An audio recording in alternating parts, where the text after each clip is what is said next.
Guys, mga master, shoutout sa inyo. So ito yung tinanong natin nakaraang video. So ano bang tawag nitong metering device na to? So ito siya mga master, isa ito sa tatlong modulating metering device. Okay?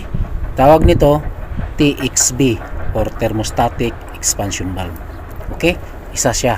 So modulating, ibig sabihin hindi constant, hindi maintain yung opening valve niya sa loob. Minsan malaki yung opening, minsan maliit yung opening niya sa valve niya sa loob, dahil magdepende yan sa demand ng unit or superheat ng unit.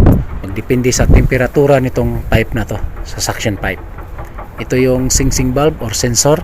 Siya yung bigay ng control para magbukas or magsara yung TXB or yung valve niya sa loob, depende sa demand ng unit or superheat.